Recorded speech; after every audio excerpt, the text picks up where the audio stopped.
Hey guys, welcome back to BDR Garage. So here we have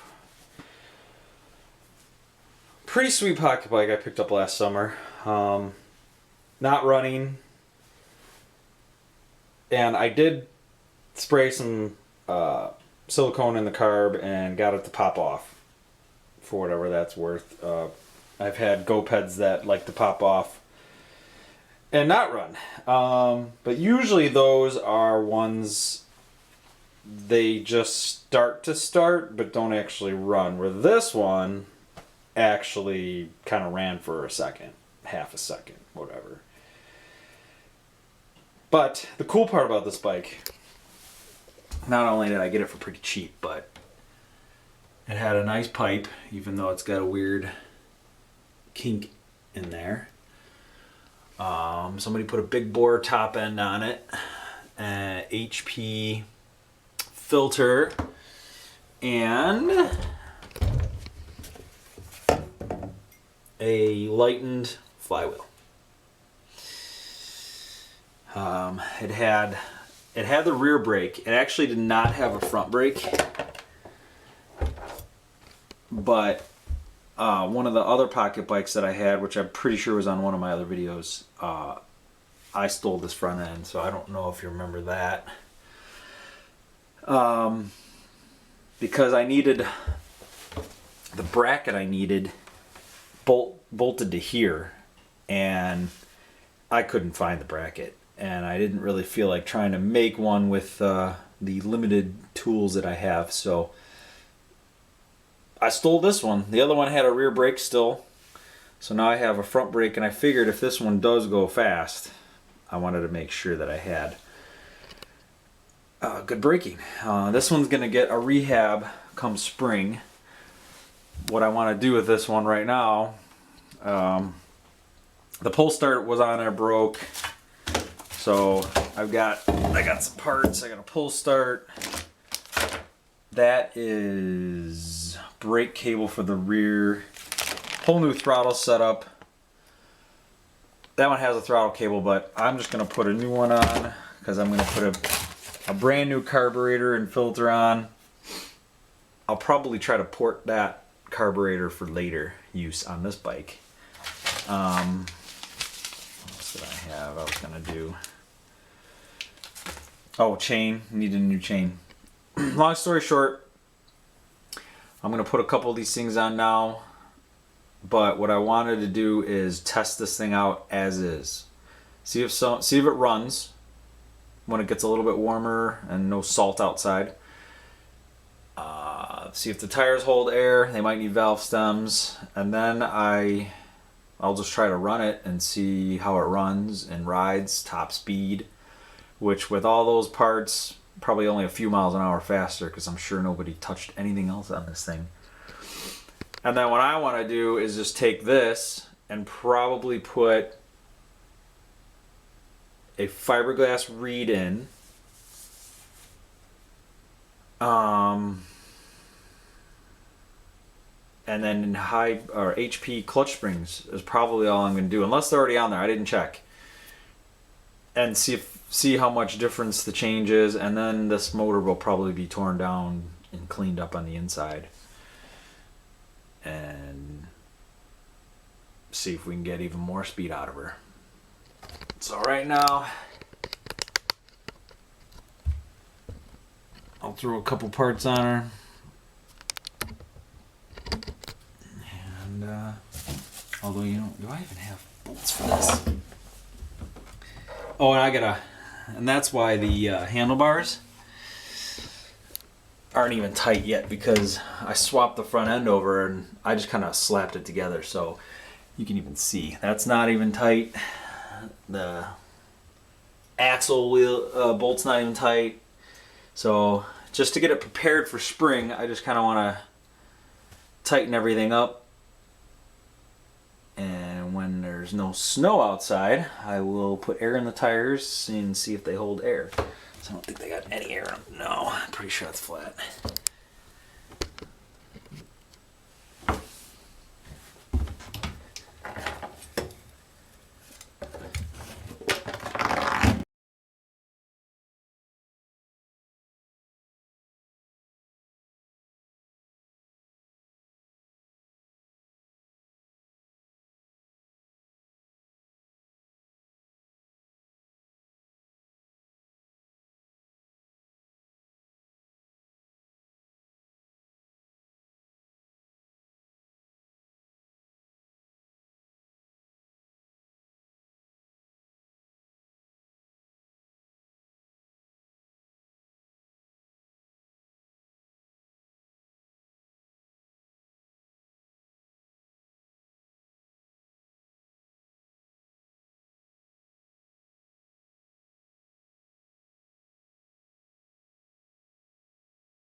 Alright.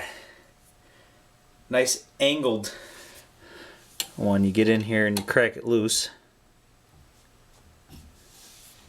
And then I usually take just a long bit from a drill. Sometimes a shorty screwdriver fits, but sometimes they don't. And you just get in there. Spin them out.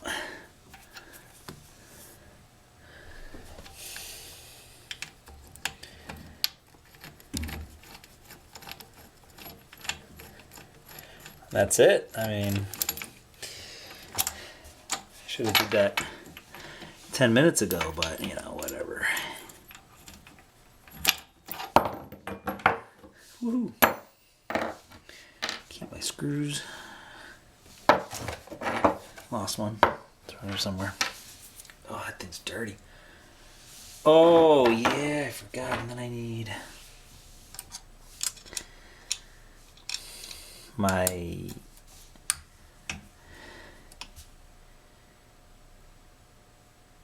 $4 mil carburetor bolts.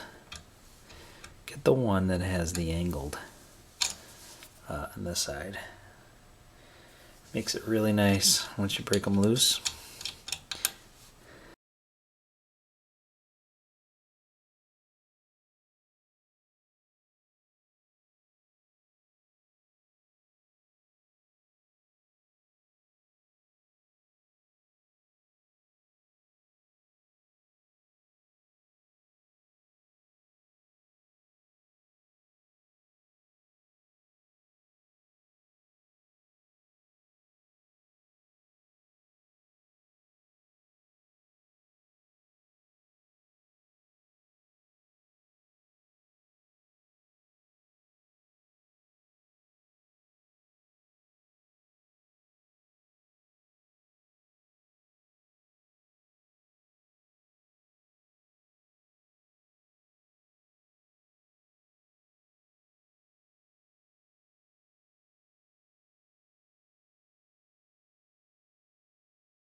Or if you don't have a gas tank, turn the damn thing upside down. That works too. Instead of trying to reach under. Why are you not going in?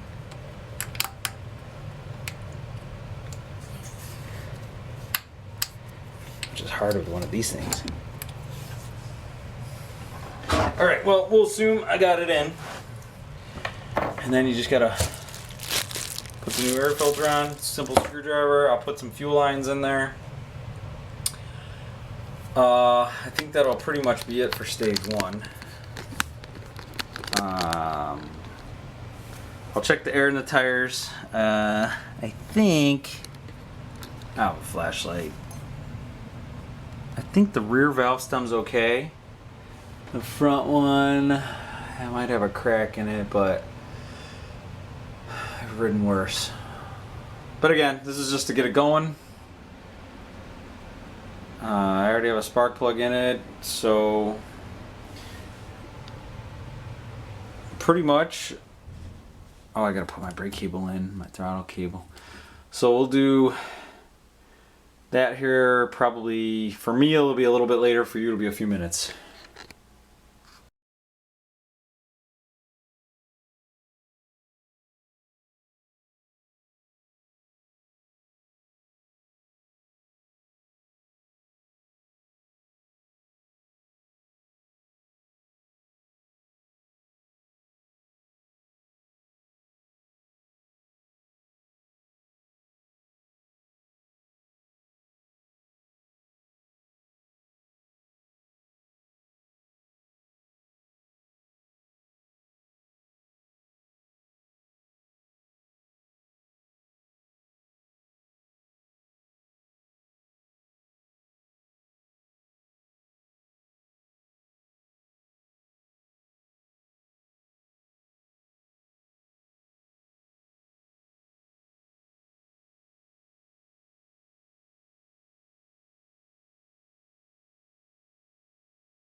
Alright guys, well, pretty much for stage one, basically getting it back together. A couple odds and ends. I need to throw a bolt, hold the exhaust. I want to kind of try to hold it down. So new carburetor, new brake cable, which I'll zip tie up. I don't need to show you that. I'll just give it enough slack, but I'll zip tie it to the frame here. So I needed this piece. A lot of pieces I needed when I bought this bike. Luckily I have so many pocket bike parts laying around. So there's that. I got the switch. Funny thing is, this throttle setup is the cheapest, but they're tiny. I mean, they're definitely more for kid hands. I can fit my hands on them, But I think I used to get bigger ones, the actual ones that come from the factory, but these replacements are getting small. But they're like $10, sometimes $9 on eBay. So it's better, or well, cheaper. And it works. And this one, you can see if you can hear it. So it's working. It springs back. I think this setup's a little cheesy. I like the bigger ones, so you gotta get more like the pitbike ones now. But they're twice the price, they're like 15 bucks. But I used to get 2 brake handles, a throttle cable, and the handles for $15. I think they're still out there. I'll have to find them again on eBay. Sometimes Amazon's prices are cheaper. Definitely check those. The only other thing I'm going to do for part of stage 1 is put air in the tires. Oh, I guess I got to put my gas tank on, but I got to clean it. It's really dirty. I got to clean the gas tank, put new fuel lines, just hook it up. I'm going to get, instead of using the stock fuel lines that they give you, these really thin ones. They work on the fuel filter, but they're not as good. And getting them on the valve and the gas tank. This was the ones that were on there. Look at that. That's too big though, really. 1/4 inch is usually really good. So that's pretty much it for stage 1. This is basically get it running, get it to the point where I can fire it up and then ride it. The rear brake's going to need adjustment. So one of my other videos, if you look, it's basically this little guy moves that inner or the outer pad in, and you can tighten it up. This particular setup, I've had nothing but bad luck. When you get them tight enough that they'll actually be worth it and actually stop your bike, they usually drag. The other typical style, which only the front ones only have that style. That's the good style. One of them's hanging up when I was moving this thing. Something is holding this thing up. I don't know if it's the front or the rear. So I'll check that stuff. I won't even put that in the video. You just adjust. I showed that in one video. You just move it in and out, try it out.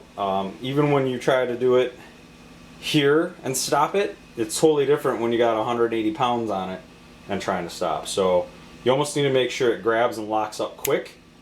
That way when you get out there it stops. But you can always adjust them, keep adjusting, get the best spin.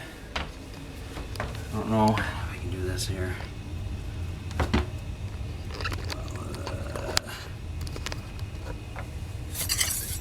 Oh, that's definitely grabbing.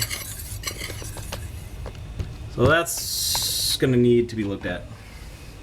Almost sounds like something's crooked there. Rotor's bad or something. Luckily I have extra rotors. That's it.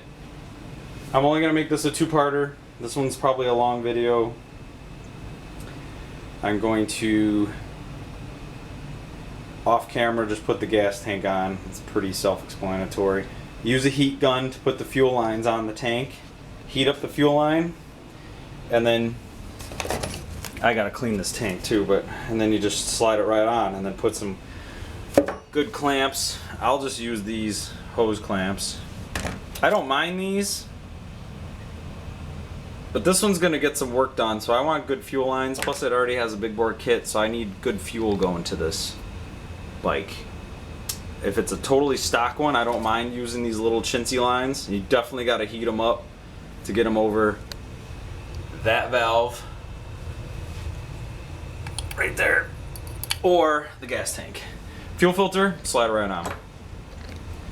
So that's it for this installment. Stage 2, or I shouldn't even say stage 2, really video 2, and then we'll be actually riding it, maybe working out any kind of kinks I might have wrong, And then I might do one more video, which will be doing some performance parts, which will be, I will lighten the flywheel, put HP springs on the clutch, and probably put a fiberglass reed in. I have one extra one of those. Just enough, maybe give it a little more bottom end. Possibly change a gear. Easiest one is to change it on the clutch side. That'll pretty much be it. Because I think this one has 6. So you just put 7 on there, get a little more top speed. Once you get the bottom end, better. That'll probably be all I'll do, and then we'll probably race her with some friends. Cool, guys. Check out some of my other videos. I will link the brake adjustment one to this one, so you can see or rewatch that one, and subscribe. That way you can not miss any content of fixing these pocket bikes. I'm just doing this for fun. I don't get paid to do any of this stuff. I do flip bikes, so from time to time these will go up for sale. This one I'm going to at least keep through midway of the summer, and then I'll get rid of it. So this video I'm going to have to heavily edit and speed up. I'm going to try to cut out some of the stupid garbage. Unfortunately, this one would probably be 25 or 30 minutes, and I know nobody's going to watch a video that long. So thanks for watching, and have a great day. BDR Garage.